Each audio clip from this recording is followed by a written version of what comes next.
Hello, hello, hello. Welcome everyone to a brand new stream. Today we have a very special guest with us.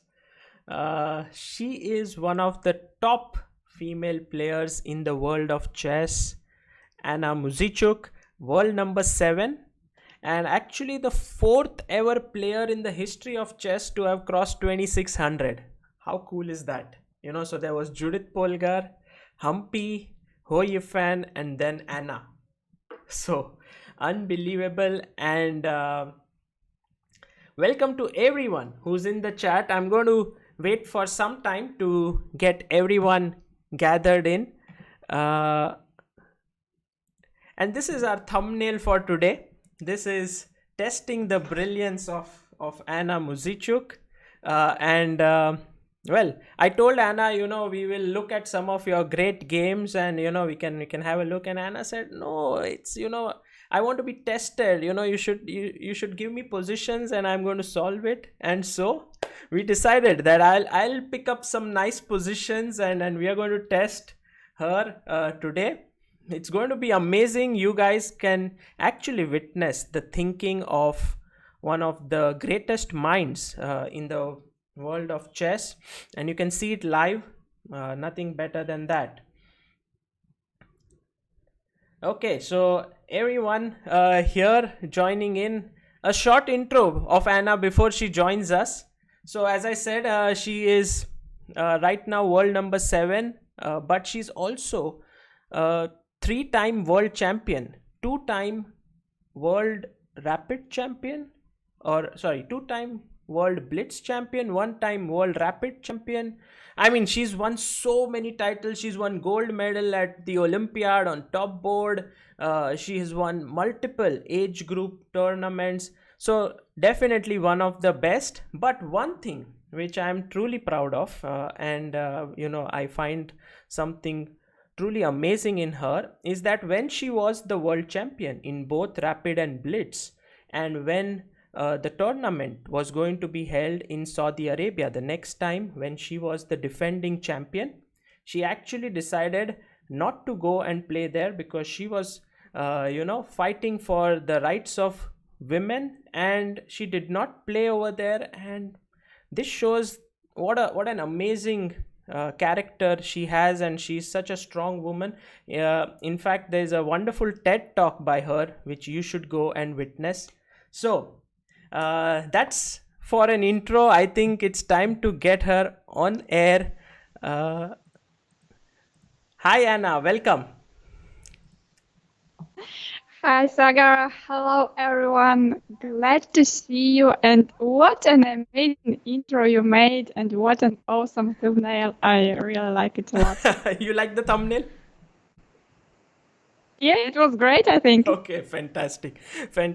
And Anna, it's such an honor to have you on the stream because we have had so many big stars on ChessBase India in the past few days. We have had Rajabov, we have had Anish Giri, Vidit has been coming here, but you are one of the topmost female players in the world, and we have hardly had any female guests, and I'm so happy that you agreed to do this.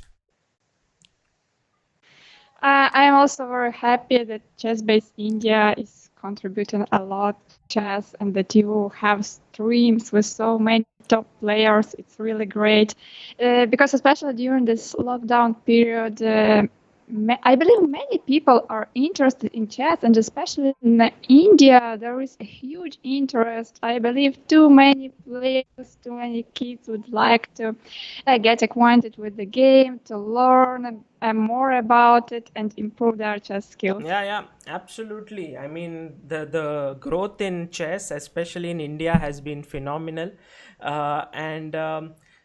Today, Anna, we are going to do something very interesting. We are going to solve some positions. You are going to attempt to crack them. And I have selected a few of them, some easy, some a little tough. But before that, I want to ask you, you have achieved so much in chess. If you had to pinpoint on that one achievement in chess, which is your favorite, like, fourth person ever to cross 2600, You have won several world championship titles, one medal for the Olympiad team, won so many tournaments. What would be your favorite pick out of this? Uh, I made not only one medal, but only one gold on the top board. But beside that, I also had medals being in the top three a couple of times with the team of Ukraine. Uh, and if I had to pick one medal, okay, it's not easy, but I believe the success I had in 2016 when I won two world championship titles, becoming the world blitz and world rapid champion, it's like the biggest success. Only three people in the world managed that. It's Susan Polgar, Magnus Carlsen, and me. I mean, through the whole history of chess, so it was like really a big, and of course, it's very difficult to achieve. So I was very proud of myself. Yeah, absolutely. It is unbelievable. Just a second, I'll make sure that. Yeah, it is unbelievable that you actually won both the titles, and even more unbelievable for me is that next year you did not go and defend it. You stood for the rights of women players, and you made a TED talk which I heard, and it was fantastic. Yeah, I had a TED talk where I basically explained my decision. There was a lot of interest to my Facebook post. When I announced it that I wouldn't go to Saudi Arabia, and when I explained the reasons that women's rights in this country are violated, and it was like the main problem why I didn't go there. There was like a huge interest. My post became the most famous post written by any Ukrainian and by any chess player. I remember it was liked and shared more than Yes, 250,000 yes, times. So it's like very big number. 250,000 times. Yeah, it's unbelievable. I've been interviewed by many like world famous channels, magazines, and so on. So yeah, this period, I didn't expect such a reaction, to be honest, and this wasn't my intention. I just expressed my feelings, and then it all started. So it was kind of a bit unexpected. But I would really I'd really like to thank people who supported me, because this decision wasn't easy. We are chess players. I was one of the top players. I was the reigning women's world champion at that time in both the disciplines. So for me to decline to take this decision not to go there was very, very difficult. Brilliant, brilliant. I tremendously respect you for your decision. Anna, before we go to solving some positions, I would like the viewers to know more about you. So I prepared a small PowerPoint presentation. If you don't mind, we can just Looking go through. forward to see it. Okay, so yeah. So first of all, I found this picture of you from your Instagram, and this is basically just a second. Let me first get you on the screen. It was Oh my God. Oh my God. What people will see soon. 1 second. Let me.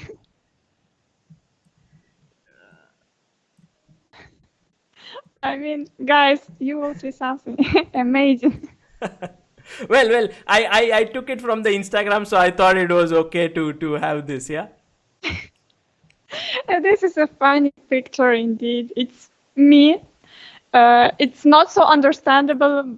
I mean, on this picture that it's me, but it's me, and next to me it's my dad. Yeah. As you may see, I have these shoes with heels. I believe it's my aunt's shoes. So it was very funny. We took a picture. I don't know. I think I am, 2 years old in this picture. 2 years old. Yeah. I think so, yeah. And it's true that you started playing chess at the age of 2, right? Parents, both of my parents, they are professional chess. They are professional chess coaches, and they are chess players themselves. So yeah, they started to work on chess with me when I was 2. And as they say, by the age of 3, I already knew all the rules and I could play like a full-fledged game. Wow. I remember some moments of chess trainings from that period. Of course, no, not everything, but I still remember some things, how I was training a little bit. But having both your parents as professional players, how strong were they? Like they were like title players, or how was it? Uh, they are candidate masters, Okay. but when it was a Soviet Union, candidate masters were like stronger than candidate masters now. So if I had to say about the rating, my mother has the rating actually. She's about 2100. And my dad is stronger, though he doesn't have an elo. So I would say he's about 2200. Wow, wow. In the chat, everyone is saying at 2 years we couldn't even spell chess. How was she playing chess? I don't know myself. Many people say something similar, like I learned to play chess before I learned how to move. Uh, of course, it was quicker than how to read or to write. Indeed, I kept chess pieces from the beginning of my life, and I enjoyed it as I remember. Yeah, of course. I mean, and you made yourself proud. By the way, which city in Ukraine were you born in? Which was the place? I was born in Lviv. Lviv. It's the city, yeah, on the western part of Ukraine, And you not far from Poland. and you still live in Lviv? Yeah. Oh, it's supposed to be one of the cities where there are most number of grandmasters, yeah, in the world. Maybe Moscow, but after that, perhaps Lviv, yeah, or no? No. Okay, there is St. Petersburg, but it's the city that is really famous for having an old chess school and where many chess players live. So I believe we have more than 20, grandmasters and women grandmasters together living Wow, in one city. wow. So I And of am. course, when you have so many. Yeah, I imagine I would be walking on the road and bumping into some famous world champion, like Grandmasters. maybe like Ivanchuk, maybe, or some great player. Who knows? But No, I mean, if there was the championship of Lviv and yeah, everyone comes to play, it would be a very tough tournament. you don't need Yeah, to because I travel. can. Yeah, I mean, I can say who lives in our city. So it's Ivanchuk. From older school, it's Belavsky, Romanishin, Mikhaltishin. Wow. From younger generation, it's Krivoruchko, Volokitin. So it's like half of the national team. We have also grandmasters like Martin Kravtsev, Mikhailo Alexeyenko. They are both they both have more than 2600 rating. We have Vovk brothers, Andrei and Yuri. We have who else? Okay, we have Firman, Kazakov, Sulipa, the national coach of the men's team. They are also grandmasters. We have like some grandmasters who were raised in Lviv, like for example Ipatov Alexander. Then he moved to the USA. I mean, many. Speaking about the girls, okay, me, Maria, we have Natalia Buxa, the member of the national team. We have, Vita Tlivska, Miroslava Gravinska. I mean, they are women grandmasters. So this city is, full. full. Brilliant. I think, guys, if you ever Just ever decide to go to a city, it should be Lviv in Ukraine, because the chances of you meeting a great chess player is very high over there. true. Okay, and so here's another picture of Anna. Young one, very young picture. I think you are 10 years old, deep in thought. Playing at, I think, European under 10 world, European under 10 championship, and you won this tournament. Yeah, something like this, or world under 10. Yes, I think I was 8 and I won the under 10 category. Wow, wow, Maybe like this. I'm not sure, but I think something like this. At the amazing. start of my chess career. Yeah, yeah. A lot of people in the chat are asking, Anna, how did you manage your school along with your chess? You know, it's not easy because did you go to school or how was it? Your studies? First of all, thanks for the question because I think it's a very interesting one. How to handle both of the things. It's not easy. I have to say that at school I had this kind of individual plan. So I wasn't obliged to attend all the classes. But when I was coming from the tournament, I went there to pass the tests.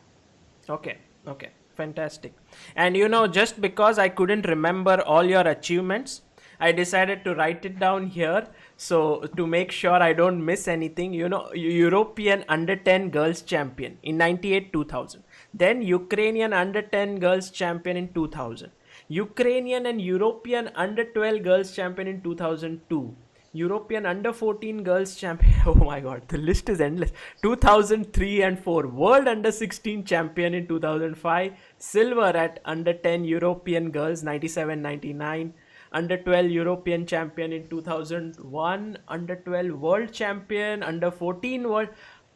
What is this? I mean, you won everything. You just I was like, how can I remember all of this? Let me just put it here so that I can read it out.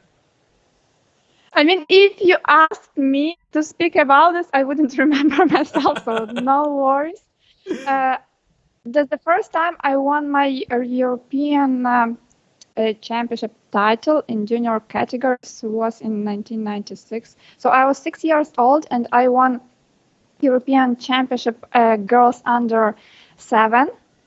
So in total, I became 5 times European girls champion, I think. And it's a record. I think it's only me and Anna Muzychuk who made it 5 times. Moreover, after 2014, yeah, I think in 2014 in 2004, when I was 14, I stopped playing youth European championships and also almost I stopped playing world youth championships. I just played world under 16 and world under 20, but I didn't keep on, playing all these categories under 16, 18, and so on, because I started to be focused on women's chess. Yeah, I think that's a very important advice to all the young girls out there that after a point when you become stronger, it's much more important to compete in open events and try to compete with stronger opposition than play in age group category. I think it was the same with two Indian stars, Humpy and Harika as well. You know, they once they got very strong, they started playing in open events. Fantastic. And Yes, very I can important. especially speak about Harika because Harika, I'm just 1 year older than Harika, but we played many World Youth Chess Championships together, and it was such a tough fight. It was amazing, and we continue this battle now, but already on women's event, not in the youth categories. Okay, brilliant. That's good to know that Harika and you have had such a long rivalry, and also I guess you are friends. So good to know. On the Yeah. screen, we have this amazing picture, and until now we haven't spoken about Maria, but I must tell the viewers that Maria is of course Anna's sister, and also one of the top women players in the world. In fact, world champion in classical section in 2015. Uh, you guys must be like so proud of each other.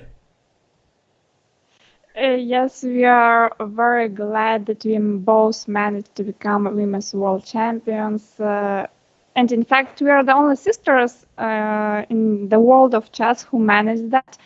So it's a unique achievement. Here, right on the picture, this picture was taken exactly at the tournament where Maria became the women's world champion in 2015. And you Oh. may see, this is a different reaction. I'm already so relieved, and Maria is just right after the game, so she hasn't realized everything and all these things. She's still in the thoughts, in her thoughts. So she's still in the tournament. That's why she's like, but this is, Was it like you were yeah, helping from her as from a the final second? match. I played there Ah, myself. okay. But I was eliminated in 1-8 group Quarterfinals. stage, Yeah. I believe. So then I, of course, stayed there longer, and I was additional supporter, helper, coach for Wow. her. Wow. Wow. Anna, maybe this is a question I have to ask you, especially because you are on this show. Many times, we have siblings who are equally talented, and then, there is always a comparison which keeps happening between them. And then sometimes it becomes some kind of a rivalry and there's jealousy. But whenever I see the two of you, it seems like there's so much harmony. You both love each other. You talk about her achievements, she speaks about you nicely. How did that happen, and how is so much positivity there? I am very happy that I have Maria. She's a great sister. We have great relations. First of all, I have to say that we don't have this big difference. I don't know, only or not only. I mean, people may decide by themselves, but I'm 2.5 years older. So it's not like a huge gap. Right. And I believe that during many of the last years, we are both top players. So basically, there is no reason to have some rivalry. True. True. We mainly try to support each other and to help each other in different ways. But when we were young, of course, parents, trainers, they were trying to compare her results to my achievements, Yeah. Yeah. and it existed.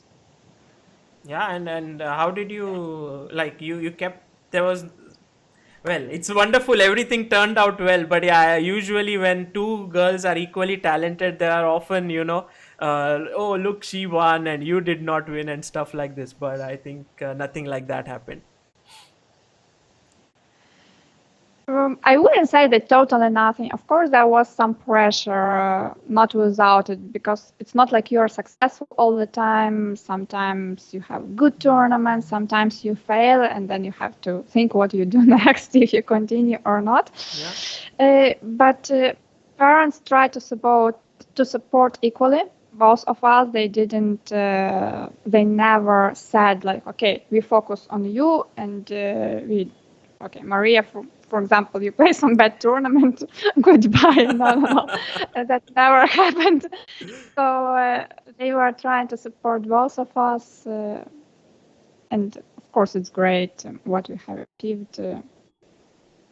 Yeah, you both are an inspiration to the chess world, and of course, and look at this. I mean, you both are on a stamp. Is this in 2015? I think the Ukraine government launched the stamp, and both of you were on it. A Ukrainian post office. Post All right, office. it was. This is our first stamp. It was released in 2015, right after Maria became the world champion. So it's like it was a bit funny because everything was in a rush, and you may see we are very young here. In fact, in this picture, I think I am 16, 17, while Maria is 22. Okay. But in 2015, Maria was 25 and I was 27 or 28. There was some difference. But everything had to be done very quickly, so they just decided to make this stamp, and it was a good beginning because there was a lot of attention to chess. Many different events started to appear, and we contributed, so the chess became more popular in our city and our country. So this was the beginning. But recently, one new stamp appeared. This is very fresh one. Do you have a picture of it? Yes, yes, yes. Of course, I'm going to show that next. This is the one which has appeared just a week ago on 20th of July Right. 2020. So yeah, this it's like a stamp you may see in the corner, but there it's like the whole envelope with our picture with this chess background. It's a chessboard and it's the background of the Lviv city. So and the stamp, and you also see that it was released in on the 20th of July. It's International Chess Day, celebrated all over the world.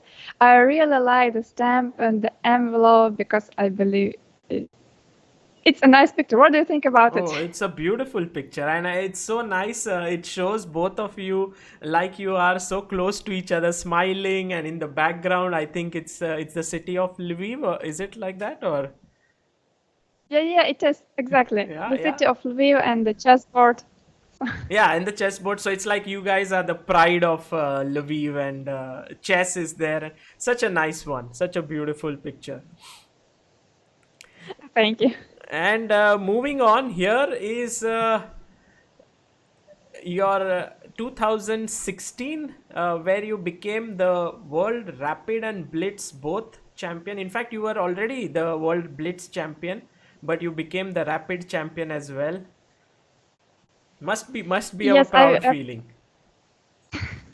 as I told you before, Yes. and not only you, but to all our viewers, this is my biggest success in the career in 2016 when I won both Women's World Blitz Championship and Women's World Rapid Championships. It's two separate tournaments. Usually it's written together, World Rapid and Blitz Championship, but it's two tournaments. Don't mix it, please. Yeah, obviously it's So too yeah, different. in Blitz, I won my first title in 2014. So in 2016, it was the next championship because we had these championships earlier. Uh, we didn't have the championship in 2015, so it was the next one where I defended my title in Blitz chess. But to addition to that, I also won the Women's World Rapid Championship, which was a great feeling. I think the only thing that is now missing in your achievement list is the classical world title. Yeah, after that you would have achieved everything that is there.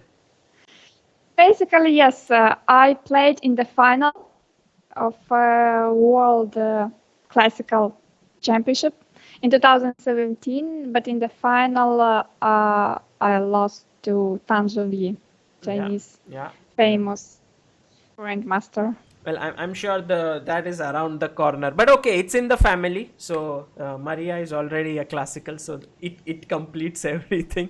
Uh, and a person like you who is achieved so much, so much success in chess. One would imagine that she would be completely focused on chess. There's nothing apart from chess in your life. But here we see a picture of you where you are sketching something, and also, I mean, you have many talents, yeah. It's difficult to say about many and how good I am in the other things, but it's true that I don't kind of limit myself only to chess. I like to do some other things. For example, here on the picture you see that I am drawing another picture. Yes. I like drawing. I liked it when I was young, and I do it from time to time No, this these is days. tremendous Yeah, this work. picture Tremendous work. from It's not you see a 2018. yeah, yeah, very decent. It's not an amateurish work. I think you're very good at it. Thank you, thank you. Yeah, I don't spend much time. I never had any draw. I never attended any drawing classes or something of this kind because when you're a professional chess player, you don't really have time to do Yeah, something yeah. else. also on professional basis. So of course, yeah, it's just a hobby. For example, I also like cooking. Really, really, wow. Yeah. I think you like to do many things and you are also good at it. I'm going to tell one more thing after I end this PowerPoint presentation. But here is one more picture which was particularly interesting for us. As you are on ChessBase India, you were in the ChessBase office a few months ago, and I think you recorded your first DVD. What is it about? Yes, indeed, I had an experience, and I wanted to visit this building long time ago because chess-based office, chess-based company, it's like the biggest company for providing different chess DVDs, chess-based equipment, which I believe is used by at least 90% of chess players. Yeah. If you know about chess, you need to have a database, you need to have chess base for that, and all these things. So Yeah, I was very absolutely. glad to visit Hamburg. The main office of chess base is in Hamburg, in Germany. Yeah, I had a few sessions there. One was about endgame magic with Carsten Müller. yeah, Perhaps some of you saw it. I'm sure, Sagar, you did, but I'm yes, just telling of course. to our viewers about it. So, where we explained some important things about the endgame. Also, I recorded 1 hour video. It was about the Sicilian Taimanov line. I showed there some of my games which I played in this line. I focused on looking at it from a white perspective, but I also pointed the best options for black, which are in my opinion. So I tried to be kind of objective. Great. Wonderful. Wonderful. We will Yeah, look by forward to it. the I way, think it's not yet released, yes? The DVD. no, they are. They were in chess-based magazines Ah, in okay, okay, okay. They were in Chess Base 195 and magazine. 96, if I'm not Ah, mistaken. okay, okay, fantastic. Guys, Chess Base magazine, in case if you haven't checked it out, please do so. And Anna has made some videos on the Taimanov. By the way, Anna, we have close to 1,000 people watching this, and I want to make a small thing before we go to chess, which is going to be very intense. So before that, guys, you know what a legend she is already. So I think you should stay connected with all that Anna is doing in the chess world. And so for that reason, what I would recommend is, let me just make sure. Yeah. Okay, so here we have the YouTube. In fact, I had to go and yeah, just a second, make sure that I click on this link. Yeah, so this is Anna's channel. It doesn't have any content yet because she made it just a couple of days ago. And it has 85 subscribers right now, guys. Our aim is to get this up to 1000 subscribers. Okay, so please subscribe to Anna's channel. This is going to be fantastic. But if you want to see the work and mods, if you can just put this link um, in the chat, then people can follow it. That would be very nice. It's in the description, by the way. And if you go to Twitch and twitch.tv/ Anna Muzychuk here, then you can find her channel here on Twitch as well, which is very popular. I think has more than 4,000 subscribers already, and she does regular work. I think Anna, you stream regularly, yeah, don't you? Can you hear me well? Because there was some problem with the sound. Is it okay? Yeah, yeah, yeah. Can you hear me? Yeah, now I can hear. Okay, so now it's okay. I just want to say thank you, Sagar, for this intro. To be honest, I opened my YouTube channel just a few days ago, as it was said. That's true. I started with Twitch around 3 months ago. So before that, I didn't have much experience. But when this lockdown period started, I thought, why not to stay in touch with the chess community? Why not to share some of my experience? So why not to explain some chess things? Why not to have some fun and so on? So yes, I started with Twitch. I do it quite regularly on Twitch. And I'm also thinking about a YouTube channel, also to upload some videos there. So I really like it. Also, from time to time, I did have an experience of commentating on chess.com channel, some online events. So yeah, stay tuned. I'll be doing more of it. Fantastic, fantastic. And by the way, Anna, just refreshing the page, we see you already have 378 subscribers. I'm sure Wow! by the end you will have Sagar, you would have maybe crossed we will 1,000. just continue for a longer time. Yeah, that's the plan, guys. Let's make it. And you see, I haven't subscribed. I should do that. And now you have one more subscriber. So we will check this out at the end of the stream. And for now, let's go to some hardcore chess, shall we, Anna? That's fantastic. I almost forgot about chess because it was like the main thing, but there were so many things to speak about. It was really exciting. Thanks for preparing so many information, facts, photos, and thanks to the viewers for your questions. By the way, you are free to ask additional questions. I'll gladly answer some of the good ones.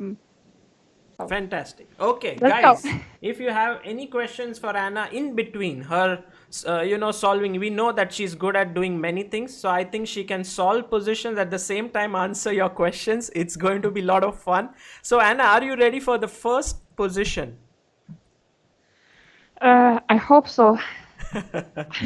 Okay, first one is not really a position as such because it's one of the moves that I was going through today, and I was so impressed with the way you played this. It's actually your game against Koisen Siva, and Anna is black. Do you remember the move that you played in this position? This is from 2012, so 8 years ago. Not so easy. I'm going to flip the board. So you are black here. I remember I was black. I remember from which opening it was. I played versus Nadezhda Kosintseva. It was FIDE Grand Prix event in Kazan or in Rostov? Okay. In Yeah. Kazan, I believe. Absolutely. And yes, so I won this game, and it was very important because I was fighting for the first prize. Mhm. So I don't exactly remember which move I made here, but the Fantastic. position arrives I'm very from happy. Sicilian Alapin line. I'm very happy that you don't remember. So now I'm going to ask you, what's your move here? You played a beautiful move. I think a very strong move in this position. And I'm also going to ask the viewers, guys, what is the move that black played in this position? Oh yes, great. Let's do it together. It's more fun. Less pressure but more fun, and let's think about it. By the way, Shushil Dhote, thank you so much. I haven't been able to check all the super chats today because I was so engrossed in all the windows and I was minimizing. But Sushil Dhote says, Anna ma'am, you are true inspiration for women chess. It's a pleasure to know you more. Okay, fantastic. Thank you so much. Can you share any moment of your comeback games of yours? Okay, is there any comeback game that you remember? Like maybe you lost a game and then you made a comeback, something like that? Oh, there were many games that I lost.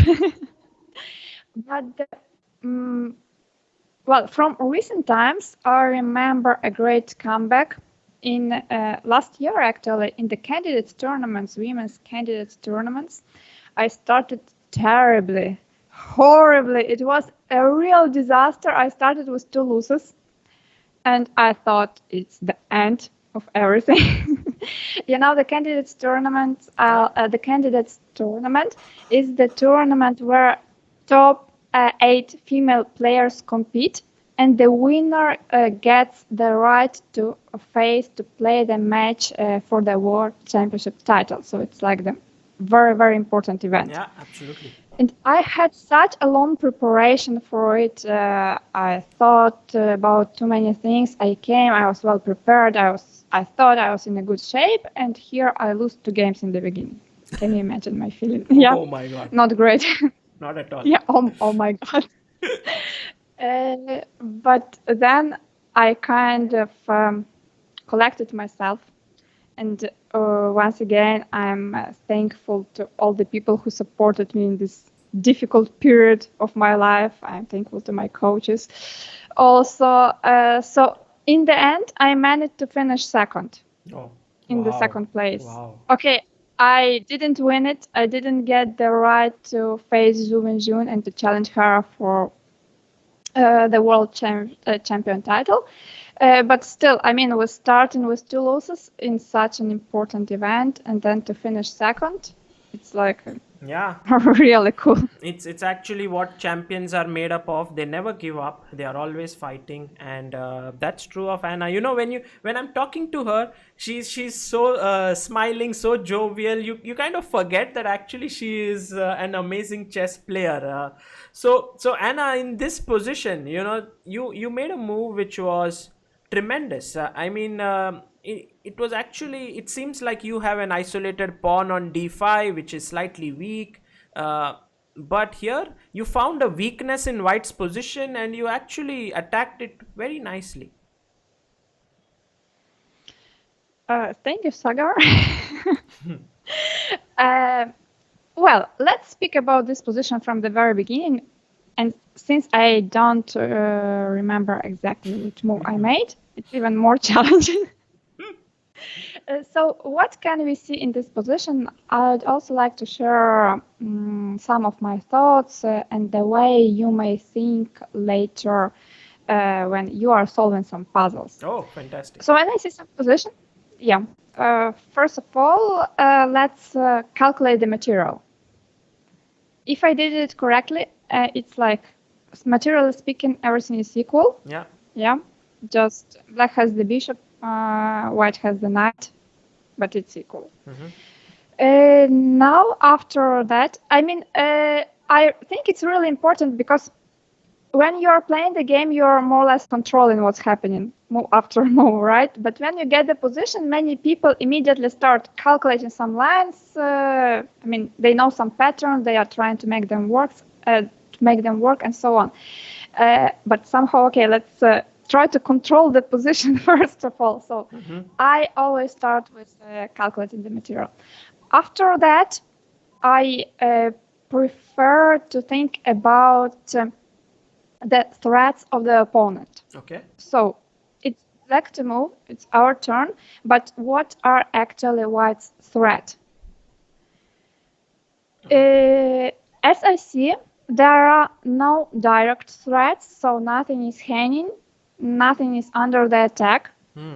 Basically, now we can think about our possibilities and opportunities, what we would like to do, and what we can think about.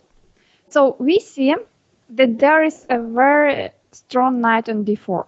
It's really very annoying. And when you have an isolated pawn, it immediately means that you can't kick this knight by another pawn. If we had the pawn on e7 or c7 or e6 or c6, we could think about playing e5 or c5. Yeah. We don't have these pawns. It's isolated pawns, guys.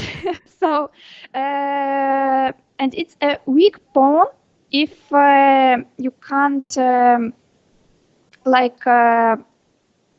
push it. So basically, look in this position, it feels like it's impossible to think about pushing d4 at some moment. So it's very important that white has this stability, and this knight on d4 is very strong.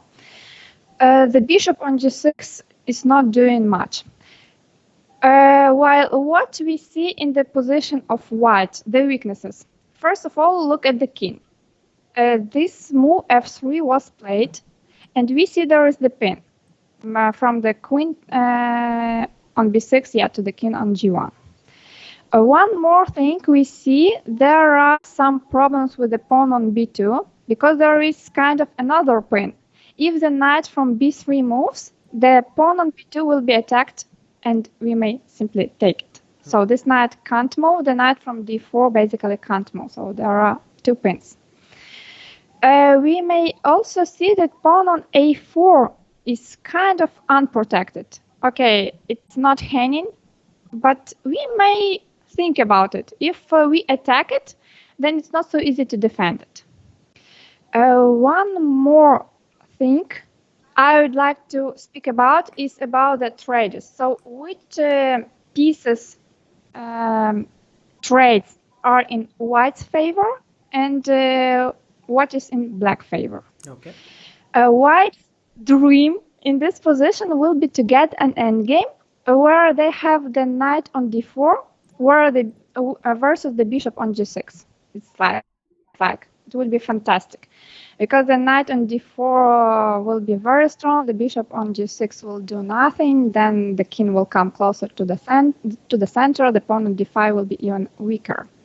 In general, the general rule was about playing with and against the isolated pawns is that the side who is playing with an isolated pawn, they should try to search for activity, to occupy these important squares. Let's say if you have the pawn on d5, if you are playing with black, then the squares like c4 and e4 are kind of vulnerable in on white side. Right. So if you put actually before I think I had the bishop on e4 and it was annoying white so much, so they decided to play f3, which kicked the bishop that weakened the king. So these squares are important. Anna, if there are everyone in the chat yeah, is saying I'm smiling, but the reason why I'm smiling is because I'm actually learning chess from a world champion, and you're explaining and breaking it down so well that it's a complete blessing for all the viewers here to actually understand how a top level player thinks. Brilliant. Please continue. I thought I'm speaking too much. I should already No. say some It's solutions. fantastic. It's fantastic because everyone thinks that a top level player like you, who's been world champion and so on, just sees the position and gets the moves. It's like it comes in a flash. But here, you're actually breaking down your thought process, which is just unbelievable. Yeah, I can also start with pointing the moves I am calculating, but then the viewers will not understand why I start calculating, for example, move like knight e5, and why don't I pay so much attention to the move like king h7. Right, absolutely. So I'm trying to explain. So one more thing.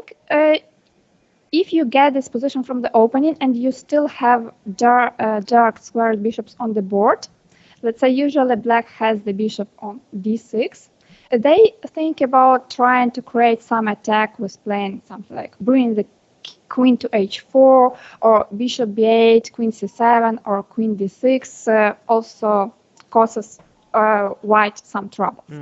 So these are the basic ideas. The plan for white is to trade the rooks, the queens, and one pair of knight. So basically, if white could play something like rook e8, and rook e1 immediately and trade the rooks, that could be good. The problem is that if we trade the rooks, then let's say, let's make some move. Let's make some h5 or some random move, just to explain the idea. So rook e8, rook e8, rook e1. If we just trade the rooks with no problem, that could be in white's favor. Here, the problem is that the pawn on b2 is hanging, so we can take on e1 and take on b2 after that. Yeah. But so as you actually said, the main idea for white is to exchange everything and keep this knight versus this bishop. Yeah, all right. So basically, some long-term plan can be something like to play, for example, rook f2.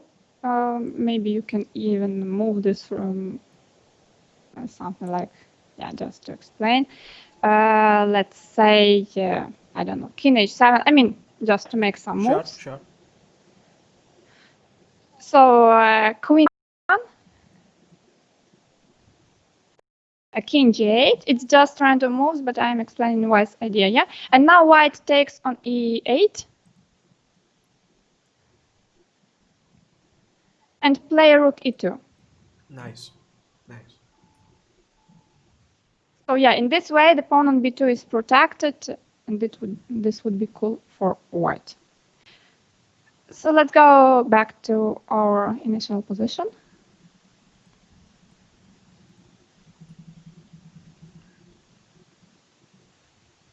Just a second. Just a few for the very beginning, before h5. Yeah, just a second. I think there's a small lag. Just making sure that. Yeah, because I don't see any. Yeah, no, it's.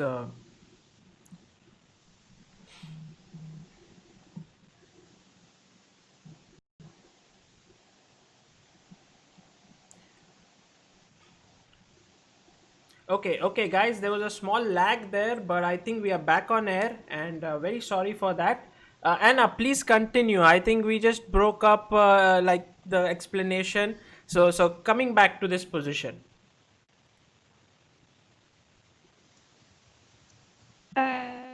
Yes. So coming back to this position, yeah, that's why h5 didn't make much sense. I lost. I had a few things open. So start calculating. The first things we are calculating are checks and captures. So basically, here there is only one check, queen d4. We will not calculate it, and captures. Okay, queen b3 doesn't make sense. Knight b2 doesn't work, and rook e1 is not in our favor. Okay. So. What can we think about at the moment? We may think about some active possibilities like bishop d3 attacking the rook. Mm-hmm. If we make this move, of course, it makes sense attacking the rook. But if we play bishop d3, I believe white will just go rook f2. And this bishop on d3, it will not be like making causing too much troubles for white. I don't see how to continue. Right. While after, for example, queen d1, it will be the move which white will want to do, shown in the plan we discussed before. Yeah. So I don't think bishop d3 is the best option. One more move I am thinking about is playing knight e5. Threatening playing knight d3. Yeah. And forking the queen and the rook. That also makes some sense. But even if I play knight e5, and even if I manage to place the knight on d3, white will take on e8, as it will be the check. And then rook e8, and let's say just play queen d2. And once again, what have we achieved?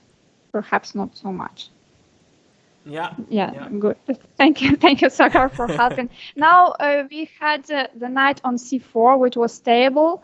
The knight on d3, well, it's very active.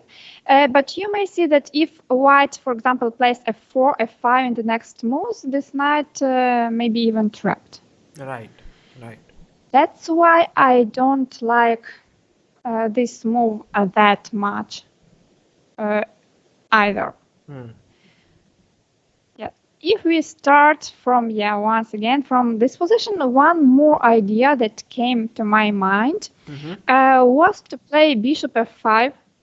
And I'm not sure, but maybe this is the move I played.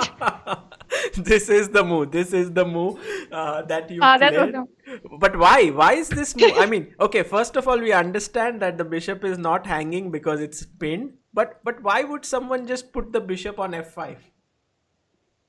Yeah, placing the bishop on f5 because it's not about placing the bishop on f5. It's under the attack there, so it doesn't make sense just to play the bishop on f5.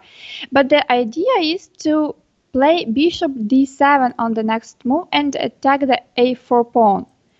If you remember, in the very beginning, we were pointing this a4 pawn, which was kind of, it wasn't attacked, so there were no problems with that.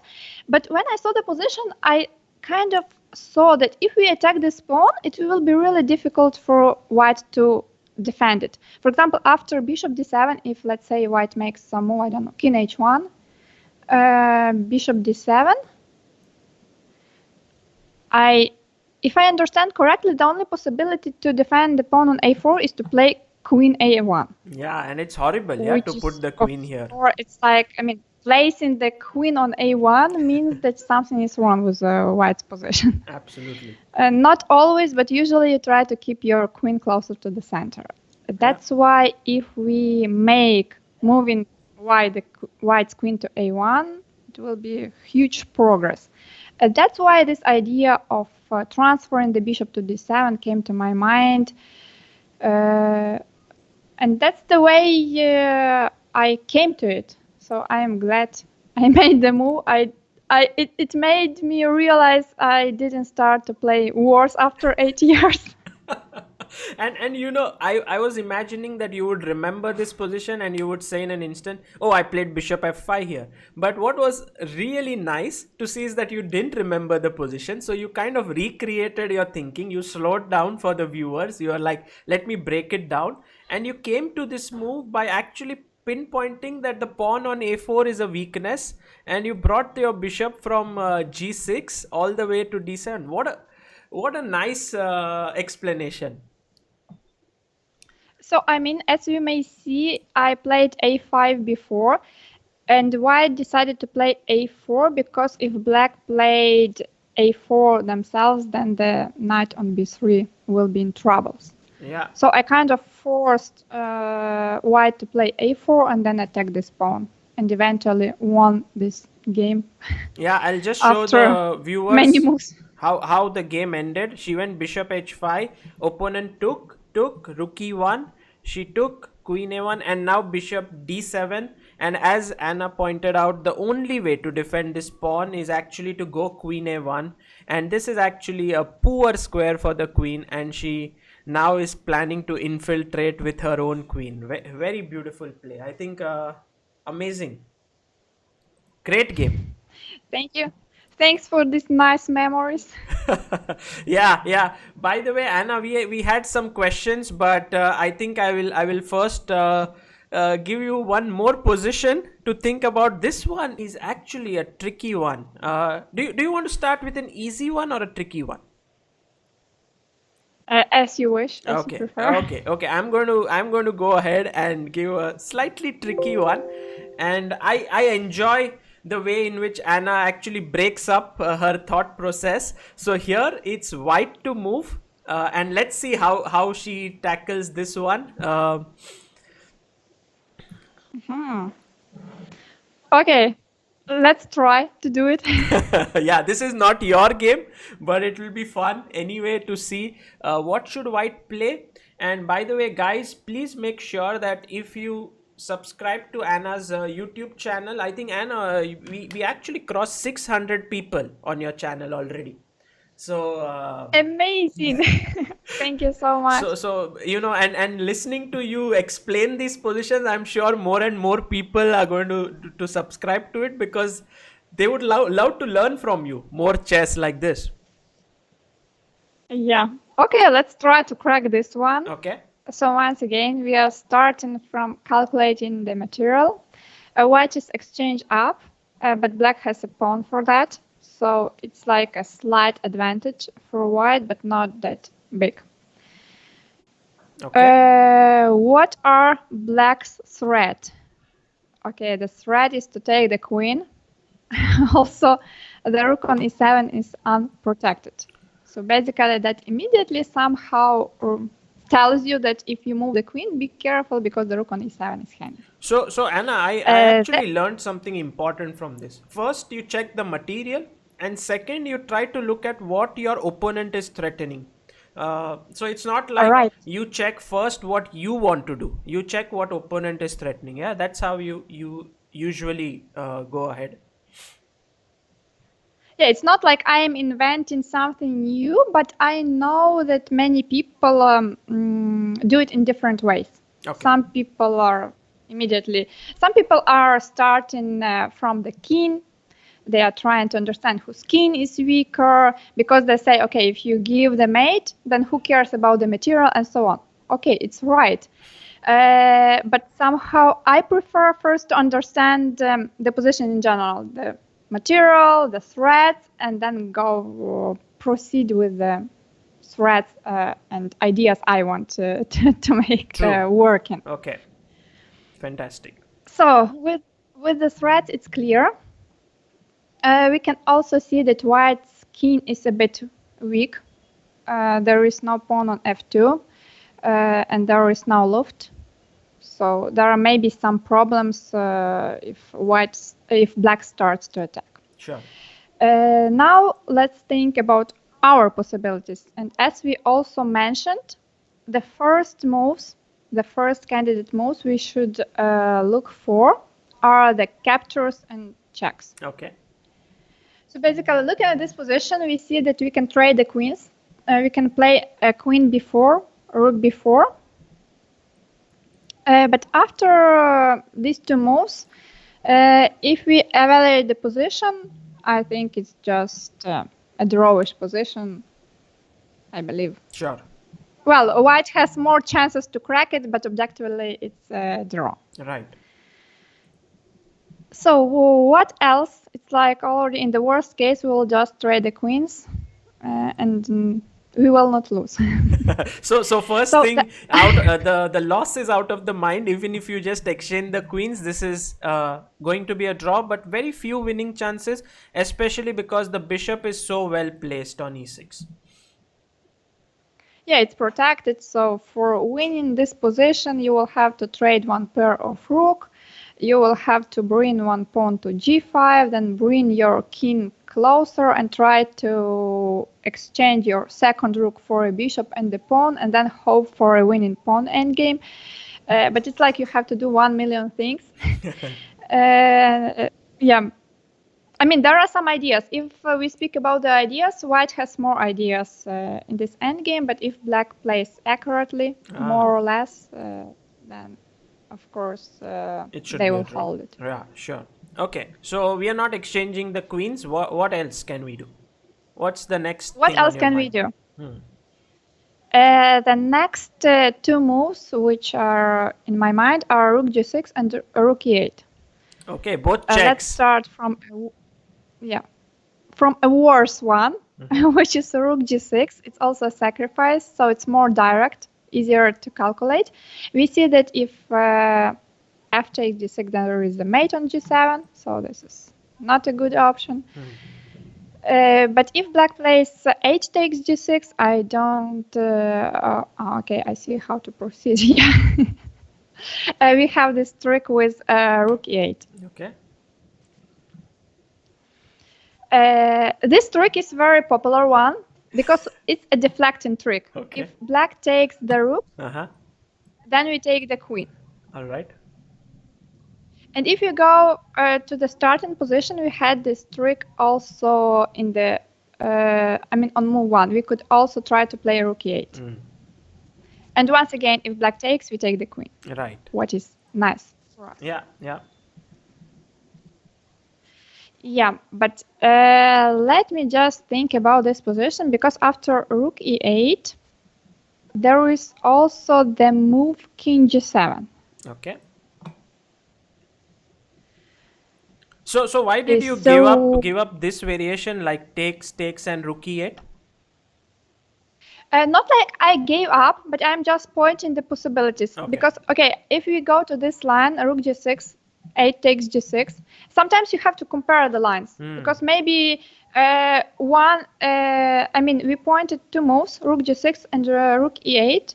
So we took a little bit a look on rook g6, but maybe rook e8 immediately is winning. So why to calculate 100 moves after rook g6? Ah, So first, I mean, in the beginning, yeah, try to compare the lines and then go deeper.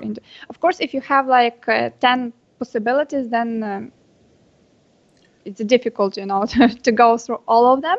But normally in the position, you have 2 or 3 reasonable options. So it doesn't take too much time to jump from one to another and to compare very nice. them. Actually, this is a very practical way of doing it, and not many books or material can explain this. What Anna is doing is, she goes through one candidate move, she sees, okay, this is possible, but there are maybe some issues here, like after takes, maybe it's could be a fortress, could not be. So she goes back and then checks rook e8. So that move is on the back of her mind, but she also starts looking at another move. Okay, great. So maybe we can actually finish with rook g6 because you pointed and I forgot to mention some lines. After rook g6, basically, we already said that f takes g6 is not good. Yeah. And after h takes g6, we play rook e8, which basically forces black to give the queen, because after king h7, we have queen h8 mate. Yeah, absolutely. So black has to take the rook or to play queen f8. It's more or less the same. Okay, taking the rook is easier. Queen rook e8, queen b4. This position, now white has a material advantage. So basically this sacrifice is already better than trading the queens on move 1. Okay. Yeah. But I am not sure this is winning for white. Maybe it is, but there are some fortress ideas for black, as you mentioned. Right. And one more thing, there is only one more move we didn't cover. If after rook takes g6, black goes king f8. Oh, you're not missing any options. Nice. Yeah, I think it's important. I mean, king f8, it's usually it's not the move you should consider because it's very dangerous. White has just taken the pawn while black just moved the queens toward the center of the board, so it shouldn't be good. While in this particular position, it may be not such a bad option. Maybe it is, but maybe it's not. Because I don't see a forced win for white. And why I decided to calculate king f8, I mean, the reason is that now all white's major pieces are under attack. The queen on d4 is under attack, the rook on e7 is under attack, and the rook on g6 is also under a double attack. Yeah, absolutely. So, for example, if you play queen b4 now, black will take on b4. And there is no way to save both of the rooks. So we can take on e6, of course, with, I believe with the g6 rook, yes, better. So f takes g6. And, okay, we didn't save the rook, but of course we take one pawn. Which one? What is good, and I believe, yeah, this is a good question. I would say taking on h7 makes much more sense. Because after taking on e6, it's just a theoretical draw. Why it's important to take the h7 pawn? Yeah. I mean, comparing, it's in both cases, it's 2 versus 1, right? Yes. But when we take on h7, our g2 pawn and h2 pawn, they are two connected post pawns. And they are much more dangerous when they don't have an opponent on h7. So would you say that this is a winning position for white, or would you call this as maybe a draw? How would you assess it? I think it's closer to winning. Okay. Maybe it's just winning. Yeah. And if you take on e6, on the previous move, it's a dead draw. This is a dead draw. Yeah. So no questions. 1 versus 2 is a dead draw. So taking on h7 is much better. So in that sense, I think king f8 is not such a great move, yeah? So basically, we have checked all the possible options for black, and after rook takes g6, the best option for black is 8 takes g6, and then sacrifice the queen and hope for a fortress idea. Right. So once again, rook takes g6, Sorry. 8 takes g6, rook e8, take, and that's it. I am not sure it's winning, but we can already see that this move is better than queen b4 on the first move, so we will not go to queen b4, and we will not spend more time on that move. Okay. But there was one more move which we pointed, and that was rook e8 Yeah. on the first move. So this is a very cute option. This idea is seen quite often in the game of chess. Mm-hmm. It's we are distracting the rook from b8. So once again, black cannot take rook e8. Queen f8 makes no sense on the first move because we will just take the queen and we keep the rook on f6. We didn't sacrifice it. There is some difference, very important ones. So basically, it's queen versus bishop, which will be totally winning for white. Absolutely, yeah. So basically, the only move after rook e8 is to play king g7. And now we think. Now it's not so easy because there are so many options. To be honest, that I'm a bit lost. Okay. So that's interesting. We have Anna who's slightly lost, but what I'm interested is how is she thinking right now? What's going on in her head? Yeah, that's. The first thing and the first important point is that the king went to g7, and it's staying under the discovered check. If we move the rook, it will be the check. I mean, if we move the rook from f6. Yeah.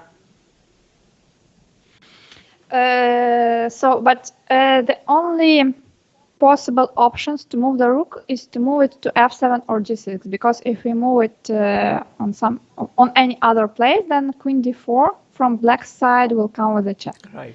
And it's not good for us. Absolutely. So there are two moves we should consider. Once again, rook f7 and rook g6. So if we take rook f7, what's happening? For example, let's start just some options. King takes f7. Do we have anything after that? I'm not sure. I don't think so. Yeah, doesn't work. I don't see Okay. it. Doesn't work. If we take on g6, king takes g6 is forced, the only move. And once again, what can we see? Okay, there is the check on d3, but I believe it's the only check. And to be honest,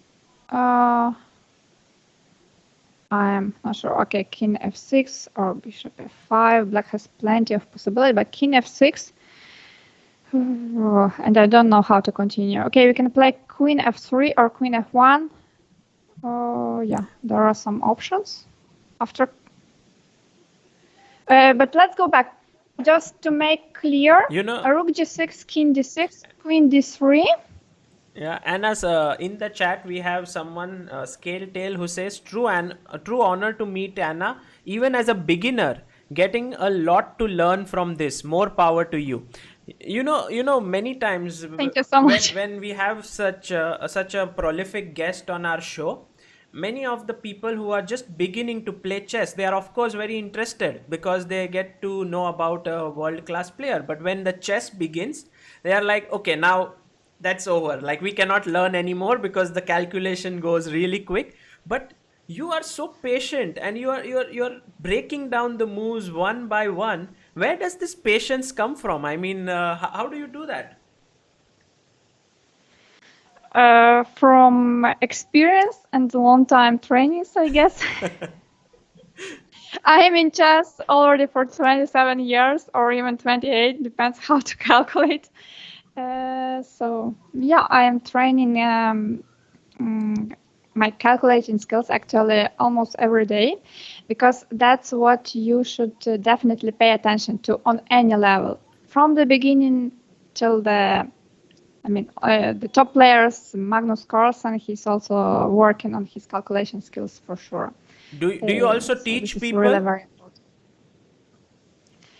I don't. I have really many requests from people if I would like to, to coach and so on. But at the moment, I'm not actually accepting them. I'm only accepting some offers if it's like a lecture or master class or some one lesson. But to do it on the regular basis, I simply don't have time because I'm a professional chess player, and that takes everything. I think after this session, the requests are only going to grow. The way you are showing such interesting variations and everything. Okay, so let's continue. Yeah, so it's like again 1, 2, 3 lessons. It's okay, but if people want to work constantly, like to get a coach for let's say some longer period, then I am sorry, but I can't do that. Well, Anna has to become the world champion. So, guys, let's first focus on that, and she can train for the rest of her life. Okay, so we were looking at rook into g6 here, and then after king g6, Yeah, and couldn't find much. it's very interesting. I mean, after Queen D3, there are plenty of possibilities, and there is this idea. I mean, in the air with Queen G3 check, attacking the king and the rook on B8 at the same time, and protecting the E1 square. Because, as we pointed, Queen E1 could be a checkmate Yeah, one yeah. day. Not now, but one day. This can be an idea. So, for example, some line like I was thinking quickly, like king f6, queen f3, and if the king goes back to the g file, then there is this check on g3. But let's go back a little bit before rook g6, because I saw one more possibility, and maybe it's a better one. Okay. So, as I pointed in the very beginning, the king on g7 is staying under the discover check. The only problem why we can't, why it's not so effective at the moment, why we can't move the rook is because the queen on d4 is under the attack. So the idea that came to my mind is to move the queen on this diagonal, and moving it to e5 looks like the most appealing option to me, because at the same time we are attacking the rook on b8. Amazing. So now Amazing. we have you now cracked we it. have 100 threads. It's like rook b8, rook f e6, rook f4, rook f somewhere. And to be honest, I don't know how black can face it all. And one more important point, the queen on e5 is controlling the e1 square. So once again, queen e1 is not possible. And also, if you give a check, Yes. then there is a counter check winning the queen. Discard. Also very important, after queen b6, it's also a check. Rook f2. So check and attacking the rook. And if black takes the rook on e8, Here, yeah, then we play rook f4. and you win the queen. And yeah, after f6, we can take on f6 and win the queen. Brilliant, brilliant. So this looks very nice. Impressive, so impressive. You actually cracked it, and the way you cracked it is so amazing, because you're looking at lines. You're looking at rook g6, and then suddenly you're like, oh, but queen e5 looks much better, attacking the b8 rook, also keeping the discovered check, and you found the answer. Yeah, one more thing, because sometimes you point the possibilities, like I pointed in the very beginning, rook f7 and rook g6, but then somehow you're combining the ideas, and then you find new ideas in the board. Yeah. So sometimes you don't see it immediately, but they come through the logical process of thinking. So this also happens. Brilliant. I'm so impressed. I think, Anna, I'm going to give you one more position to understand your thinking here, and I'm enjoying. I'm learning so much here that if you're okay, one more. Yeah, sure. Okay. This was really nice. By the way, there's one question that was asked by Ankit Rawat who says, "Can you ask her to talk about her brilliancy against Mary Sibag in FIDE Women's Grand Prix 2020 Round 3?" Oh, we have a very well-read audience who knows about your brilliancies, yeah? I am really amazed and pleased, and that proves once again that chess in India is so popular. People are following chess events, chess games. That's really awesome, brilliant. Thank you for the question. I had a really nice game versus Maurice Bach. I'm not sure, but maybe you even covered it in some of the videos, Yes, I think so. or you didn't. I don't. I think I covered Yeah. your game from Gibraltar, where you beat Ori Kobo. I think if that's the name, and you got the brilliancy prize. But maybe not the Marie Sebag one. I don't remember. Uh, Actually, these are two great games I played this year with many nice combinations and great attack. So please go and check Sagars, because I also remember it's for sure you covered my game versus Kobo Yes. Ori. It's a very good one. And the game with Maurice Bach, I commentated it for Chess Base magazine. So if Sagar didn't cover it, you may still find it with my annotations in Chess Base magazine. Fantastic. Yes, we are not going to look at it here. I just got the game from Mega Database. I'm too tempted to have a look at it, but it might it might take us quite some time to go through it. Is there any particular moment you found that it was really nice in this back game? It started very soon, I think. On move 7, I played h4 and I started my attack. I mean, we can just quickly go through it. Yeah, it's the opening line. And here I started the attack knight g5 and h4. Is to protect the knight on g5 and then to play knight d5, eliminate the knight from f6, to play queen Yeah. h5 later on. I have seen this game. I have definitely seen it. Okay, takes b5. Yeah, b5, bishop b3 to keep the bishop on this diagonal. Knight d6, very important move.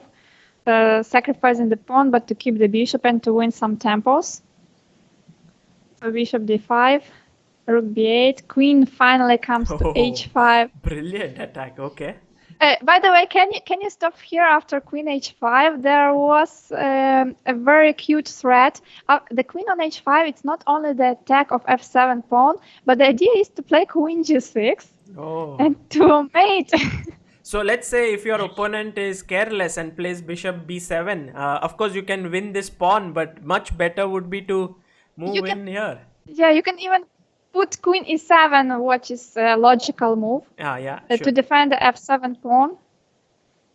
Yeah, but then we play queen g6. Brilliant. Yes, and there is no defense. If black takes on g5, we take back with the pawn, opening the file for the rook. And then once again, there is no defense. Too good, too good. Yeah, that's why Marie played queen f6, both protecting the pawn and not allowing queen g6. So I played c3. And it's not so important. Yeah, like if you check here, it's okay. You can give up the rook. Yes, I give up the rook, and I will have the same idea which I actually made in the game. Okay. I play knight e4, but you will see the same idea in the game. Knight e4. Marie played bishop b7, knight e4, queen e7, and bishop g5. Ooh, oh, wow. First the knight on g5, then the bishop. Amazing, amazing. So it's the same if black takes on g5, and then there is the mate on the h file. If black moves the queen to e8, because it's the only place so that not to give it, then knight f6. Let's say g takes f6, queen g6 check. King h8. Very nice. Bishop f6. Too good, too good. So if black took the rook first, it would be the same. Wow. So, So okay, black in the took the rook. game, she gave a check and she took on d5 here. Yeah, she decided to take this bishop, but it's like already I took the queen, and then it was a huge material advantage. I Wow. took the She knight has on only c2. one piece for a queen. But what a scintillating game. Like in just 19 moves, you beat a world class player like Marisa Bag is a fantastic chess player, and it all started with h4 and then knight d5 and then d6, bishop d5, queen h5. So many powerful moves, one after the other. And I really loved this knight e4 and bishop g5. What a game! What a game! Too good. Yeah, very cute one. Fantastic. I guys, this is just too good. I think you should definitely check out this Kobo Ori game, because that one was also phenomenal. And both the games in the same year in 2020. Sure, yes. Great, great. Okay, so coming back, Anna, time to test you. Now I actually feel like this one is going to be great, because I want to see how you, more than you getting the answer, I want to understand your thought process. So this is the position, and white played the move bishop into c4. What do you think about this move? Do you think it's a good move? Do you think it's a bad move? uh, what how do you navigate through this? Black to play. But maybe we flip the board Okay, because okay. I think it's will be more convenient Yeah, let's for flip the everyone board. to understand. Okay.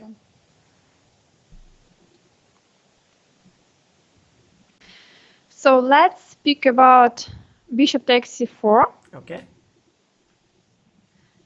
I already have many ideas in my mind, so I let's make it one by I one. like how she starts. It's like I have given her the position, and she has to solve it, but she speaks as if it's, she knows the answer and she's going to explain it. It's amazing.